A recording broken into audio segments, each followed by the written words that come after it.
Les damos la bienvenida al Jardín Botánico de Quito, que se encuentra ubicado en los interiores del Parque de la Carolina. Y para mí es un gusto, un placer que visiten el Jardín Botánico. Dentro de este lugar vamos a encontrar ecosistemas. Entonces, dentro de este jardín botánico es lo que les llama la atención a muchas personas que pueden aquí observar vegetación muy típica de la zona andina, de la parte andina. Entonces, por eso hemos representado con 4 ecosistemas de lo que es nuestro querido Ecuador. Iniciamos por lo que es un humedal. Un humedal es un lugar donde se concentra agua, en este caso en la parte de la sierra, agua dulce. A los humedales donde nos encontramos en la parte de los lagos, lagunas, que gracias a estos humedales, cuando llueve demasiado, el agua debe buscar un lugar donde llegar, entonces en este caso llega hacia los humedales. Y también es un lugar donde se concentra mucha agua que en algún momento el ser humano podrá utilizar. En los humedales también se están convirtiendo en recursos turísticos, como por ejemplo la laguna de San Pablo, Yaguarcocha, Yambo, ¿sí? Y también juegan un papel muy importante porque el mismo hecho de que hay vida dentro de estos humedales, vamos a encontrar peces, vamos a encontrar plantas acuáticas, incluso hay plantas que dan un uso artesanal, como por ejemplo la que está, miren al frente, las de hojas sumamente largas, que se llaman totoras. Estas especies en la parte de Otavalo o incluso en el lago de Bolivia, en el Titicaca, pueden observar que hacen artesanías, sillones, incluso, como les comentaba, elaboran lo que son barcos pequeños, ¿no? Incluso se hacen islas flotantes en este país.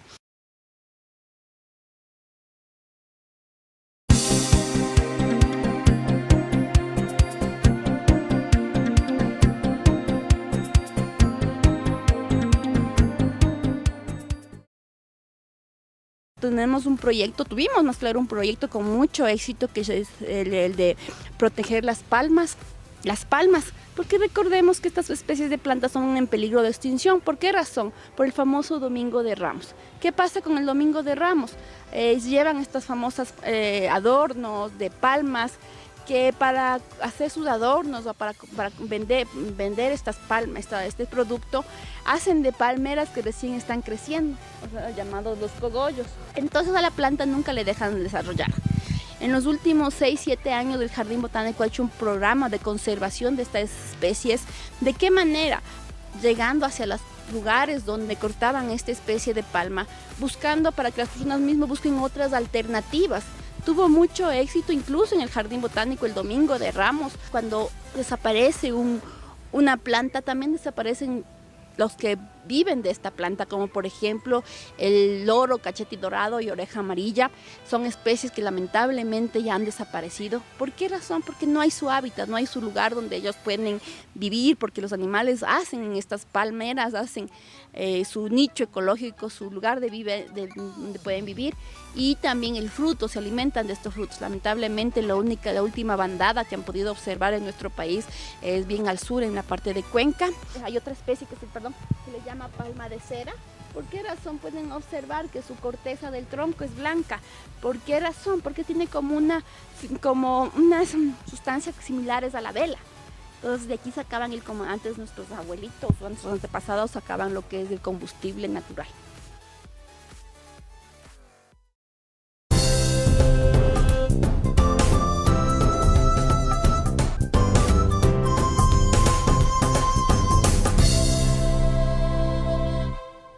Este nombre tiene un vocablo entre quichua y español.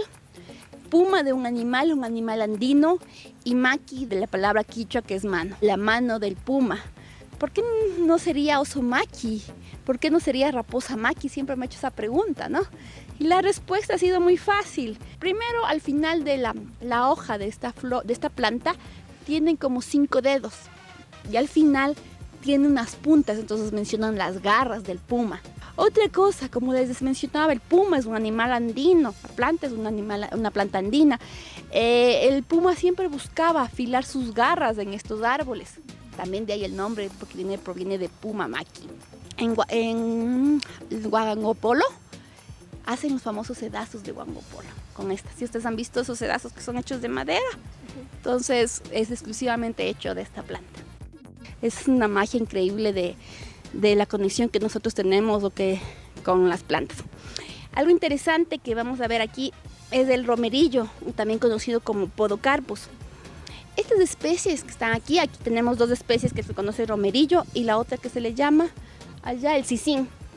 Son especies de la misma familia, Podocarpáceas. Estas especies son las únicas coníferas nativas de los Andes. Su fruto es en forma de cono, como un pino. Y también algo interesante que en cada unión, como anillos, crecen las ramas. No es que como cualquier otro árbol que crecen donde ellas quieren, no. Ellas en cada unión crecen sus ramas. ¿Cuál es la diferencia entre el romerillo y el romero?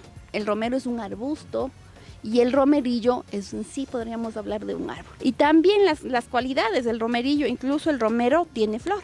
Estas no tienen flor, por eso son coníferas, la característica de eso. En nuestro país hay un parque que se le llama el Parque Nacional de Podocarpus. ¿Y por qué razón? Porque encontramos esta especie, es un bosque en sí, es un bosque inmenso de estos árboles. Y estos árboles tienen un crecimiento tan lento, que su madera es tan fuerte y resistente. Por ese motivo, imagínense que los retablos de las iglesias de Quito fueron hechos con esta madera.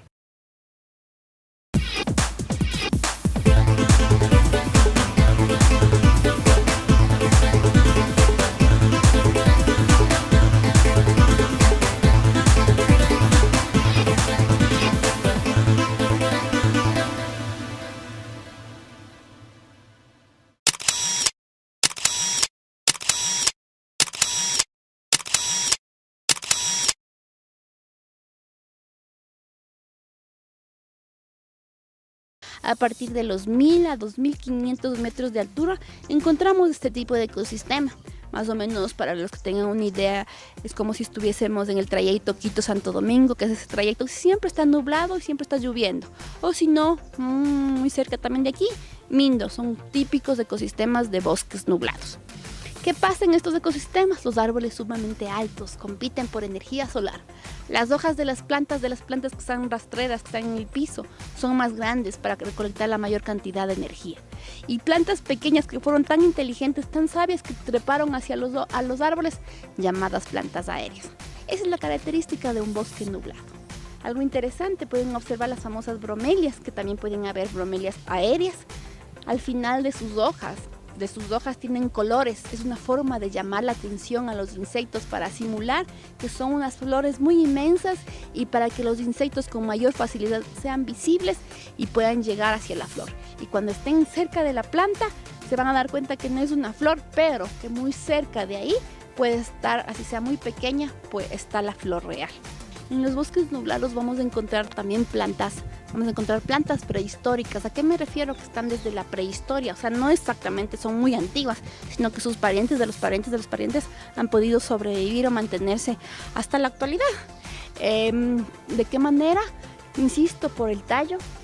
En este caso el tallo, que es sumamente duro, fuerte, que ningún animal termita puede devorar el tronco. Y otra que también me llama mucho la atención de este árbol en especial, llamado helecho arbóreo, también conocido como cola de mono. Al final, en sus hojas, hay como una cola exactamente de mono. Aquí vamos a observar una hoja muy grande, se le conoce con el nombre vulgar de oreja de elefante o babero de bebé, por la forma que tiene. En la Amazonía incluso lo utilizan también como paraguas, ¿sí? O en la parte sí, porque en la Amazonía también encontramos estas especies.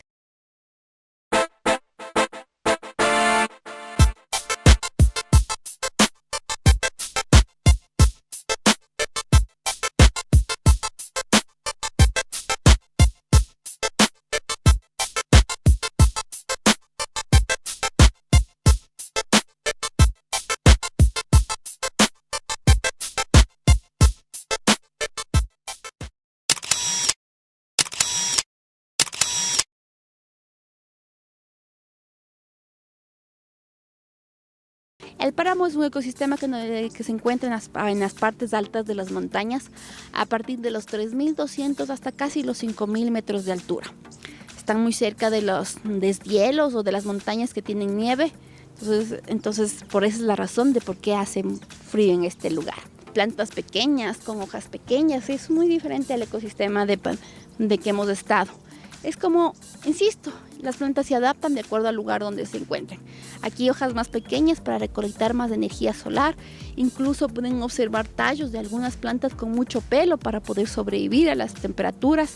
Y algunas también hojas muy pequeñas para, insisto, recolectar la energía del sol.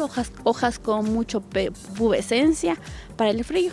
Entonces ellas se adaptan. Así como cuando nosotros vamos al páramo, tenemos que ir bien cobijados, bien arropados, llevando por poco una cobija. Es una forma de adaptación. Pues las plantas también. Aquí tenemos, por ejemplo, esta especie de planta. Pueden observar incluso brillos, unas hojas brillosas. ¿Por qué razón? Porque en los páramos hay cambios drásticos de temperatura. Puede incluso llegar en el día hasta 25 grados centígrados y no se siente. ¿Por qué razón? Porque el viento es más fuerte. Las corrientes de viento son más fuertes en el páramo, que por eso no se siente. Algo interesante que es muy importante para el ser humano, el ecosistema de páramo, ya que el mismo hecho de estar cerca de las montañas que tienen nieve, el agua que se derrite baja hacia los páramos y los páramos se convierten en esponjas naturales de agua. Por eso hay que tener mucho cuidado, no insisto, en la naturaleza.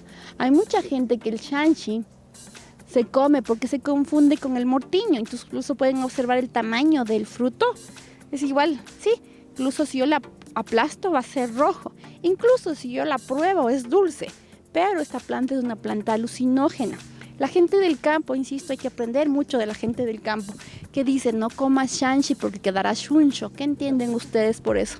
Que van a comenzar como a alucinar. Entonces, insisto, es una planta alucinógena. Nuestros abuelos, nuestros bisabuelos mencionaban que hay muchas plantas que tienen mucha energía. Incluso abrazar un árbol te quitaba las penas, las tristezas. Tal es el caso como esta planta llamada quichuar, ¿sí?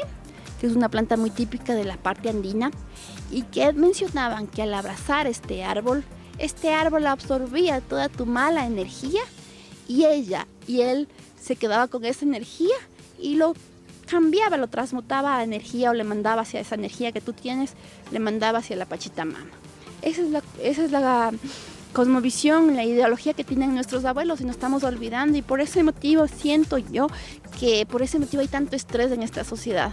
En vez de salir los niños, en vez de salir a jugar, a hacerse más fuertes, treparse un árbol, nos están concentrando mucho en la tecnología y después pues tantos problemas de estrés. Incluso las personas nos estamos encerrando en una oficina todos los días y nos estamos olvidando de eso de compartir con la naturaleza. Y aquí vamos a encontrar una leyenda que dice así, de esta flor, de la flor naranja, que dice así: si me has mirado o me has tocado, más allá te caerás, o si no en tu casa se romperá un plato. Por ese motivo a esta planta se le llama la rompeplatos o planta de la mala suerte. Aquí pueden observar una planta enredadera, ¿no? Sí, enredadera. Y en su nombre común es lechango. La palabra quichua, changar, que está changada hacia la planta. La palabra lechango viene exactamente de esto. Es como, tiene un látex blanco, de ahí el nombre como leche, de ahí el nombre de lechango. En algunas plantas como en la de lechero, que todos creo que hemos visto, tiene esa sustancia blanca. Esa sustancia blanca en el lechero es medicinal.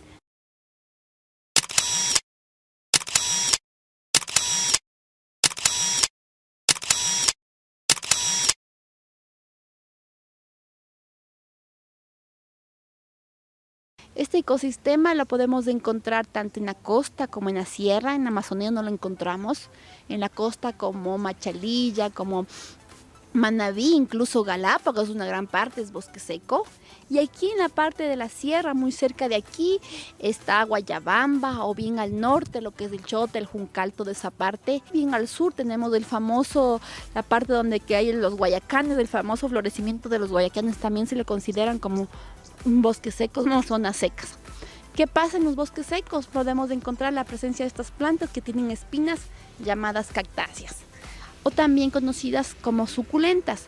Suculentas quiere decir que son plantas que guardan mucha agua dentro de sus tallos, dentro de sus troncos, para poder sobrevivir en las épocas de sequía. No solamente vamos a encontrar estas plantas con espinas, sino también vamos a encontrar en sí árboles, como los que están atrás. Estos árboles se les llaman guarangos, que son árboles en sí que tienen hojas normales como cualquier otra planta, porque las espinas de los cactus en realidad son hojas modificadas, pero en estos árboles tienen hojas normales.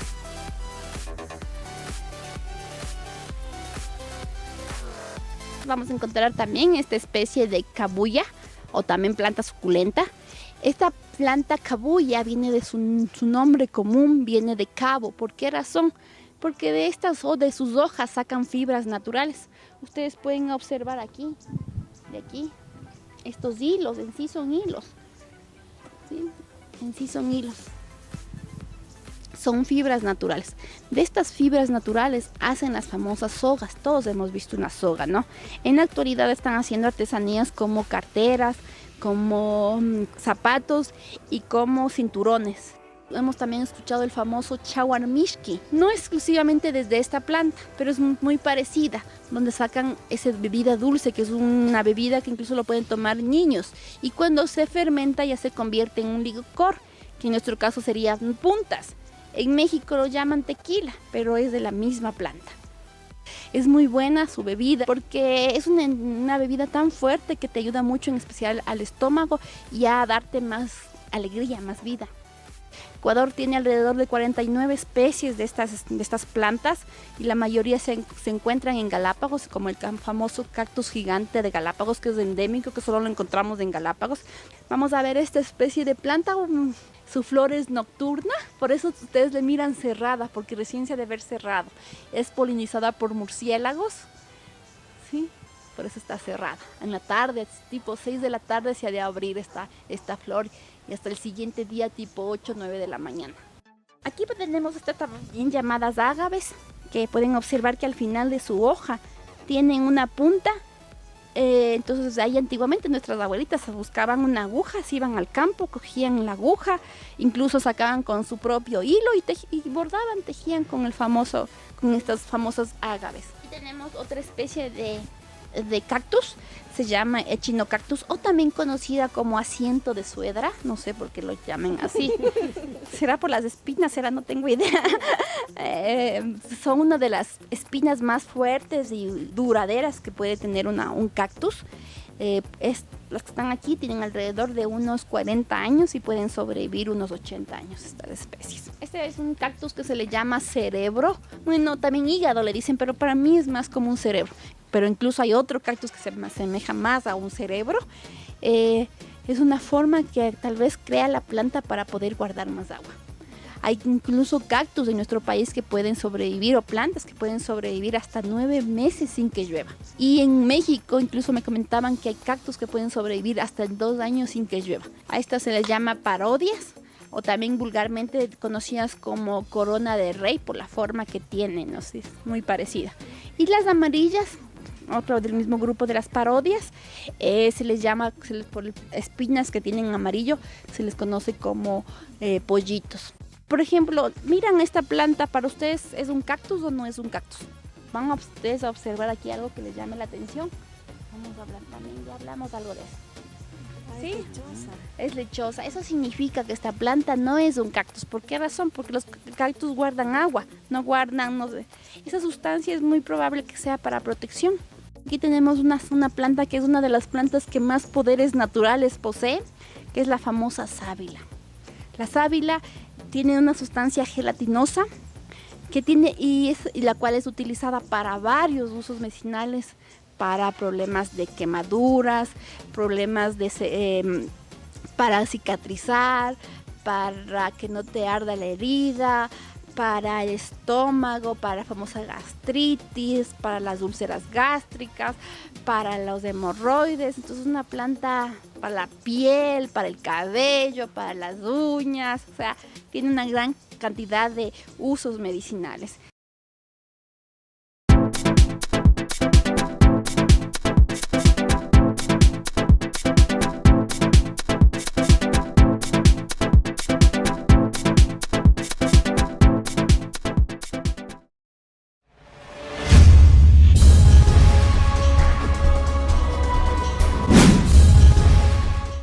Este lugar es el lugar más interesante, digámoslo así, del jardín botánico, porque encontramos especies que son únicas, ¿no?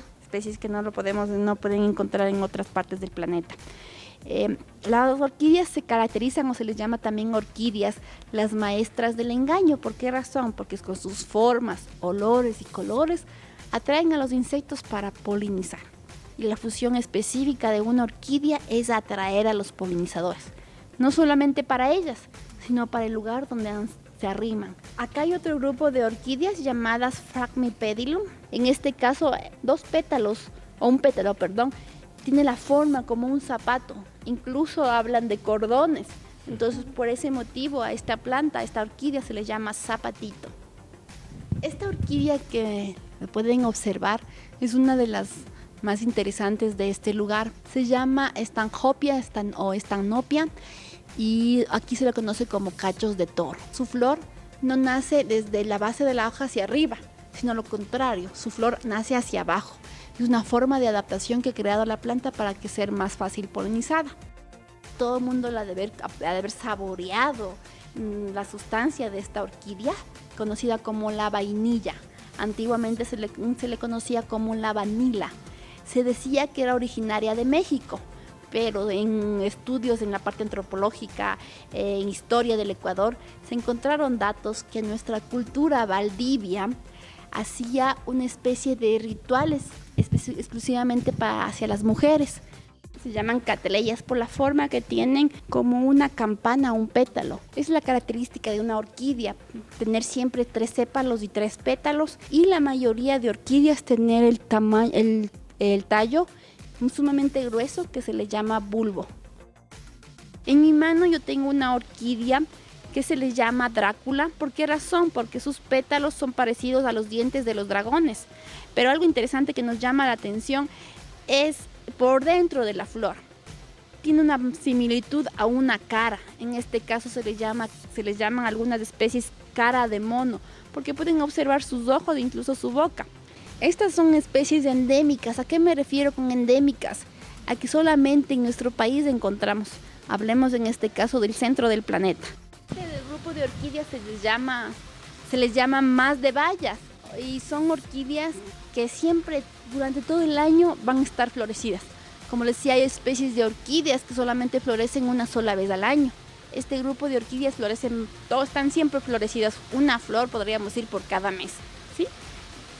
Hay de todos los colores, Qué pena que la cámara no pueda sentir las fragancias que tiene esta orquídea. Incluso hay mucha gente que cuando huele esta planta dice que recuerda a cuando se va al odontólogo, porque es una sustancia similar, yo que sé, a la anestesia o alguna sustancia que les ponen los odontólogos.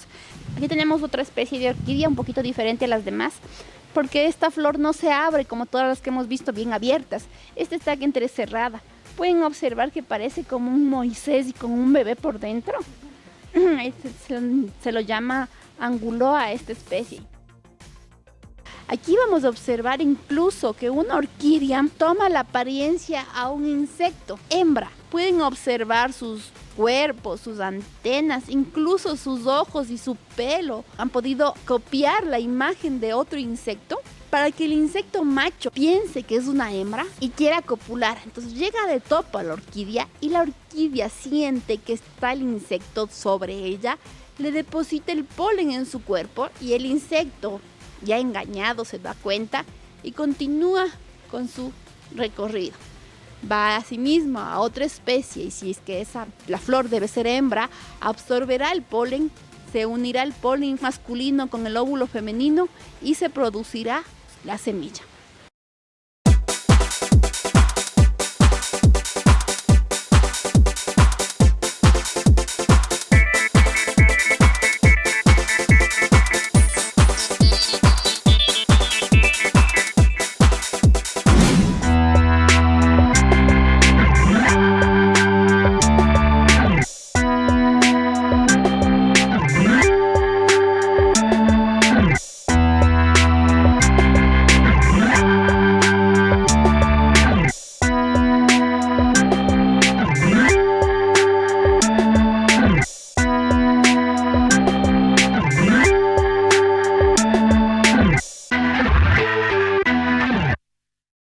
Ahora vamos a ver unas plantas llamadas plantas carnívoras. Estas plantas fueron traídas desde Sri Lanka, no son de aquí, no son originarias, o sea, significa que son introducidas. En Ecuador hay muy pocas especies de plantas carnívoras. A estas especies se les llama nepentes. No hemos visto durante todo este trayecto es esta fosa con una tapa. Esta tapa es la encargada en emanar olores para atraer a los insectos. Entonces, los insectos atraídos por los olores, pensando que son flores, ingresan a las fosas. Algunos quedarán atrapados en sus paredes pegajosas y otros morirán ahogados porque dentro de estas fosas hay agua. Esa agua tiene ácidos que le ayudan al insecto a descomponerse. Entonces el insecto ingresa, se ahoga, muere y la planta comienza a absorber los nutrientes que tiene el insecto, en especial el fósforo y el nitrógeno. Se les llama plantas carnívoras porque dentro de sus fosas también se han encontrado animales más grandes como lagartijas, sapos, arañas, incluso hasta roedores pequeños y aves pequeñas. Entonces de ahí el nombre de plantas carnívoras, pero su dieta principal son los insectos. Y les invito a que visiten el jardín botánico, no solamente para respirar aire fresco, porque eso es lo que nos regalan las plantas, sino para compartir con ellas, sentirnos, yo aquí me siento también planta, sentirme como planta y encontrar eso, esa relación que tenemos los seres humanos con las plantas. Somos seres vivos. No podrán moverse, pero en sí son seres vivos y que tengamos un respeto más fuerte hacia las plantas.